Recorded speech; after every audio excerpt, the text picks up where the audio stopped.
അങ്ങനെ ചോദിച്ച് കലഹത്തിന് തിരിതെളിക്കരുത്. അതിന് പരിഹാരം നാളെ ഇവിടെ ഉണ്ടാവില്ല. വേറെ പ്രശ്നങ്ങൾക്ക് പരിഹാരം. അപ്പോ അടുത്ത കുടുംബത്തിൽപ്പെട്ടത് ആകാതിരിക്കലാണ് നല്ലത്. ആയാൽ എന്തേ എന്ന് നിങ്ങളാരെങ്കിലും ചോദിച്ചാൽ അതിന്റെ കാരണം ഒന്നാമത്തത് വൈകാരികത കുറഞ്ഞു പോകും.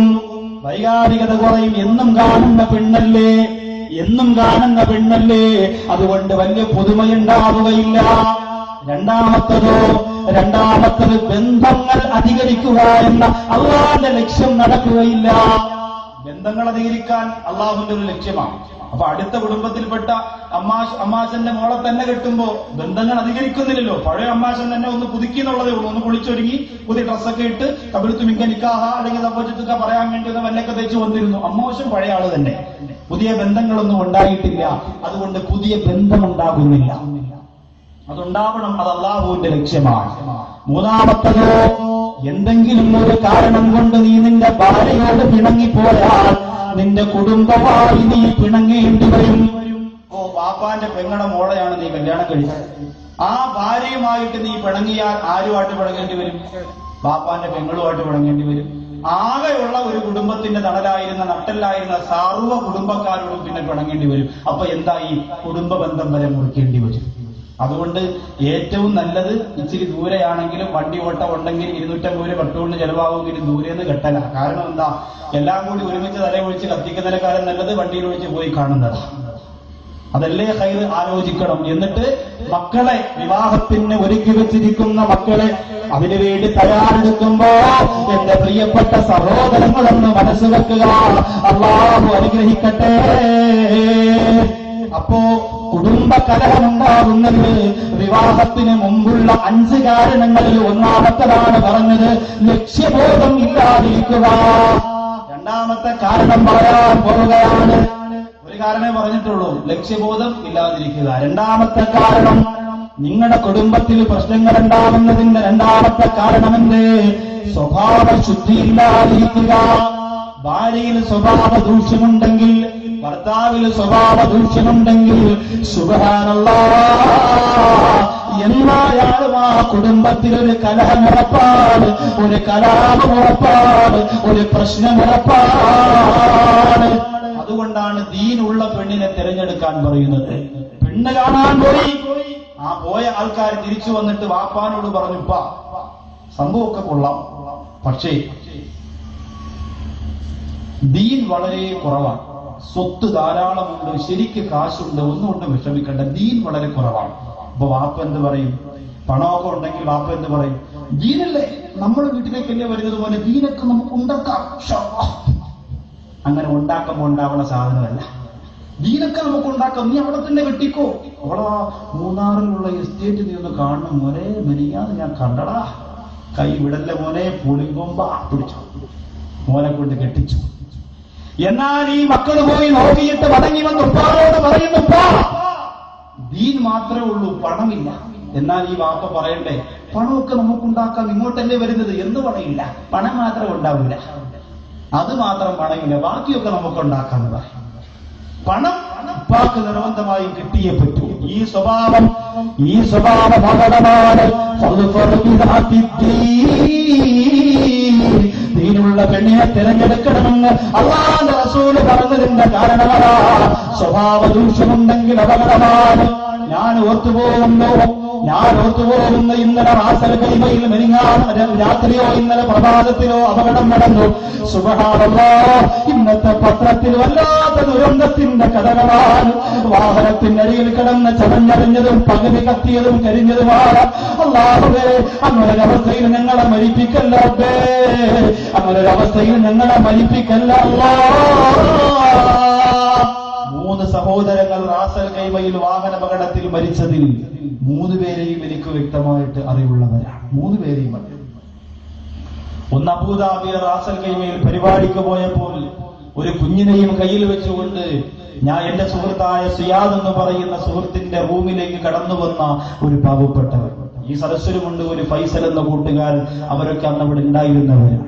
കടന്നു വന്നിട്ട് പറഞ്ഞു, ഉസ്താദേ, ഇതെന്റെ കുഞ്ഞാണ്. എന്റെ ജീവിതത്തിൽ എന്റെ കുഞ്ഞിനെ ഇഷ്ടപ്പെടുന്നത് പോലെ, എന്റെ കുഞ്ഞെനിക്കൊരു ഹരമാണ്.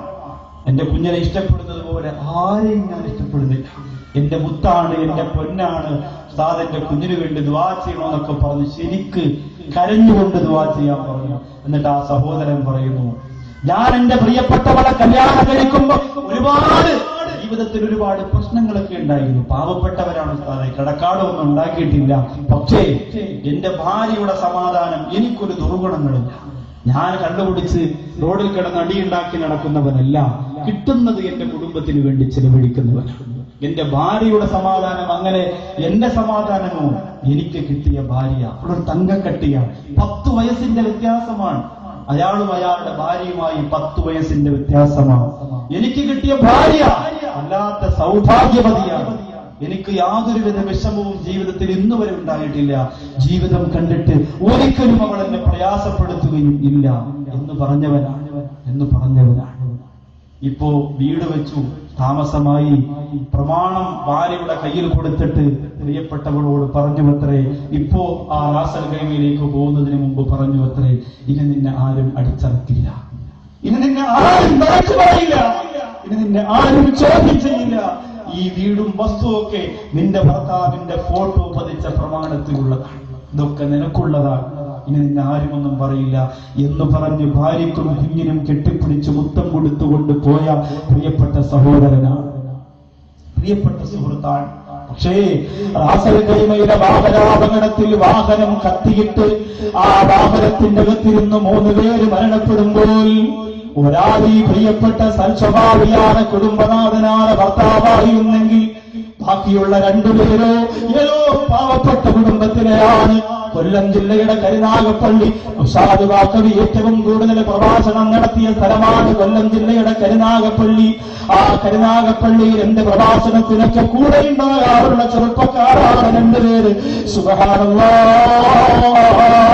തന്റെ കുടുംബത്തെ പോറ്റാൻ തന്റെ പ്രിയപ്പെട്ട സുഹൃത്ത് നടത്തുന്ന കമ്പ്യൂട്ടർ സെന്ററിന്റെ സ്റ്റാഫുകളായിട്ട് പുതിയ ജോലി കിട്ടി ഉപ്പ, ഇനി നിങ്ങളൊക്കെ കഷ്ടപ്പെടാൻ സന്തോഷത്തോടെ ജീവിക്കുമെന്ന് പറഞ്ഞ് സമാധാനം കൊടുത്തിട്ട് യുഎഇയിലേക്ക് ഫ്ലൈറ്റ് കയറിയതാണ്. സുബ്ഹാനല്ലാഹ്. ആ 3 മക്കളുടെയും മയ്യത്ത് എന്റെ പ്രിയമുള്ളവരെ ഇന്നലെ നാട്ടിലേക്ക് കൊണ്ടുവരിക. അല്ലാഹുവേ, ഞങ്ങളെ അങ്ങനെ മരിപ്പിക്കല്ല റബ്ബേ.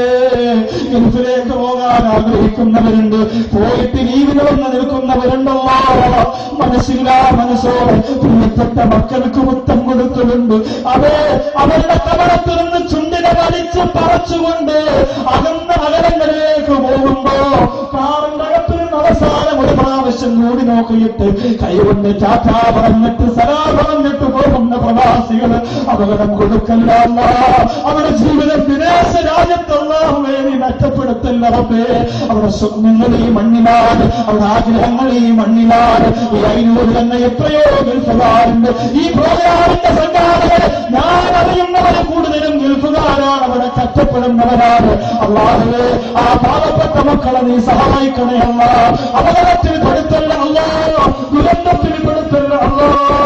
ഏതെങ്കിലും വാഹനത്തിന്റെ പാദങ്ങളിൽ നിന്ന് കോരിയെടുക്കുന്ന മാംസങ്ങളായി ആ പ്രിയപ്പെട്ട മക്കളുടെ നമ്മുടെ കുടുംബത്തിൽപ്പെട്ടവരുടെയും ശരീരത്തിനെയും മാറ്റല്ല റബ്ബേ. ഇന്നത്തെ നമ്മുടെ സ്വതക്ക അപകട മരണം ഒഴിവായി കിട്ടാൻ വേണ്ടി പത്രം കണ്ടപ്പോ ഞാൻ രാവിലെ നിയത്ത് ചെയ്തതാണ്.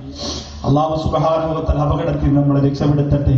മലപ്പുറം ജില്ലയിൽ തൃക്കണ്ണാപുരത്തിനടുത്ത് നമ്മൾ കണ്ടില്ലേ 5 മയ്യത്ത് പൊതിഞ്ഞ് പാണക്കാട് കുടുംബത്തിലെ തങ്ങൾ മയ്യത്ത് നിസ്കാരത്തിന് നേതൃത്വം കൊടുക്കുന്നു. അല്ലാഹു ആ ഖബറുകൾക്ക് സന്തോഷം കൊടുക്കട്ടെ. 5 പേരാണ്, നിസാരമല്ല. ഒരേ സമയത്ത് 5 പേരുടെ ജീവന റോഡിൽ പൊളിഞ്ഞു പോകുന്ന ആയിരക്കണക്കായ ജീവനും അല്ലാഹു അതിൽ നിന്ന് നമ്മെ രക്ഷപ്പെടുത്തുമാറാകട്ടെ. ഈ നിറഞ്ഞ സദസ്സിൽ വിഷയത്തിന്റെ 2ാം ഭാഗത്തിലേക്ക് കടക്കുന്നതിന് മുമ്പ് എന്റെ സംഘാടകർ നിങ്ങളുടെ മുന്നിലേക്ക് ബക്കറ്റുകളുമായി വരും. കാര്യമായ സുദഖ. ആ ബക്കറ്റിലേക്ക് ഇൻഷാ അല്ലാഹ് എന്റെ പ്രിയപ്പെട്ട സഹോദരങ്ങൾ നിറച്ചു കൊടുക്കണം. 100, 500, 1000 നമ്മുടെ ലക്ഷ്യം അല്ലാഹുവേ, അപകട മരണം നമുക്ക് നമ്മുടെ മക്കൾക്കും തരരുത്. അത് നമുക്ക് സഹിക്കാൻ പറ്റൂല. നാളുൾപ്പെടെ നമ്മൾ നിരന്തരം യാത്ര ചെയ്യുന്നവരാണ്. അല്ലാഹു അപകടങ്ങളിൽ നിന്ന് പൂർണ്ണമായും രക്ഷപ്പെടുത്തട്ടെ.